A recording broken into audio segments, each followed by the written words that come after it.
Treating a game as a history lesson is something I've thought about a fair bit over the past few years. Remakes and remasters are flowing out of the gaming industry's arse, and as someone who was born in the late 90s, there are a load of games that I never got around to playing because back then I played what I got for birthdays or Christmases, and more often than not I played a lot of kids games, and some of which are amazing to this day. But as classics in genres are brought into the modern day, there are two ways to look at them. The first is through a modern critical lens, something that I have done on this channel with the likes of Metal Gear Solid 1, or you can do it the other way. You can look at these games for what they were back in the day, and examining them this way I feel is best for absolute classics. Games that invented or defined the genre and have had a lasting impact on the gaming industry as a whole. And that's why I'm treating Dragon Quest III HD as a history lesson of a quintessential JRPG. And this series is a staple in the genre that has lasted up until this day and has mostly stayed the same. From what I understand, Dragon Quest III is up there with the best, or maybe even be the best classic JRPG of all time. My first exposure to a mainline Dragon Quest was Dragon Quest XI, and I loved it. Well, I played like 60 or 70 hours and never beat it, but what I played I really enjoyed. I finally got to hear the nostalgic jingles, I got to see the iconic slime, and I got to experience a series that is so beloved finally. Because if you didn't know, Dragon Quest wasn't a thing in Europe until the PS2. And that means I knew nobody who cared about the series, I had no nostalgia for it like I did with the PS1 Final Fantasy games, and it's very difficult to feel excited for the 8th entry in a series when I had never even heard of the previous 7 games. It was a series that completely eluded me, and Akira Toriyama's art as a whole wasn't something I was exposed to until probably 2016, because Dragon Ball and anime in general weren't big in Ireland when I was growing up. So I went into Dragon Quest III HD at a different angle. Yes, I could sit there and say that the difficulty spikes are all over the place, that the story feels aimless, and that random encounters just don't hold up today. But instead, it's time to treat Dragon Quest III as a history lesson. Spend my time enjoying the experience of a classic, and I mean a classic JRPG, with random encounters, long stretches of walking around, barely any characters that are even remotely worth caring about, and instead, enjoy the roots of the series. See where all of these spells came from, admire the gorgeous sprites of these iconic enemies, and simply revel in the simplicity that is Dragon Quest III. And that's exactly what I did. The opening theme is fantastic, and even though I didn't grow up with this franchise, it somehow feels nostalgic. I did get a comment on a video about Dragon Quest and why it probably feels nostalgic because it inspired so many JRPGs that I would have played later. I will admit though, that at first I couldn't understand why I enjoyed the game. Barring the first couple of encounters, the combat was trivial. I could turn on the auto attack mode and breeze through battles with zero consequences, and I was just going from this town to the next, talking to some random inconsequential character and then moving on to the next town. And I know this is the classic JRPG trope. I've played so many of them at this stage that I just know, but it can still feel a bit archaic nowadays.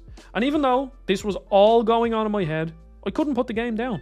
I genuinely couldn't wrap my head around why I liked it so much. I enjoyed it that much that I put 8 hours in one day. And I'm used to long play sessions since I review games, but I haven't done that in a long time. The next day I still wanted to play it, but I only put a few hours in it because it got tough really quickly. And if you have played this game before, then I think you'll know exactly the spot I'm talking about. The pyramid destroyed me. I walked in, fell through the floor, and was trapped in the basement where I couldn't use magic, and of course I died, but I learned from my mistake and slowly climbed the pyramid. But even the basic enemies handed my arse back to me, and I had to do multiple trips back to the town to heal up and then go back and tackle it again.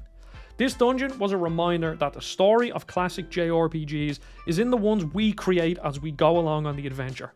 And yes, that's a very video game critic man kind of thing to say, but recently my friend Jake did a video on the Pokemon that follow you around in games that you should check out.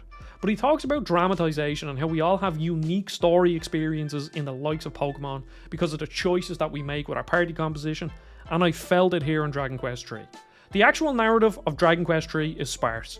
You are going from town A to talk to an NPC, go to dungeon B to get item C, rinse and repeat. It gives you a reason to visit these locations, but nothing more than that. You have to use your imagination to fill in the blanks. You can't stumble upon a dungeon in the overworld the way you do in the likes of Dragon Quest XI or any modern game for that matter. So you have to imagine what your party is going through as they're walking in the overworld, as they're going through all these forests.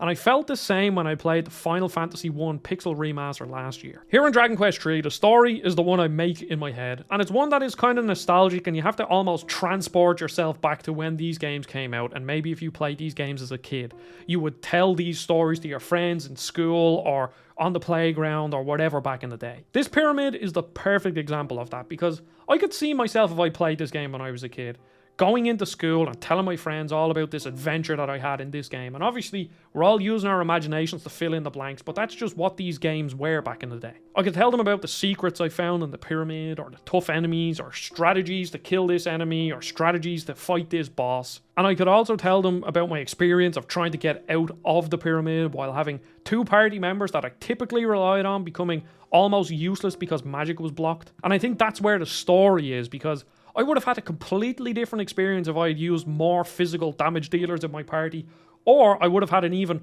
worse experience and been more effective if I had more magic users in my party.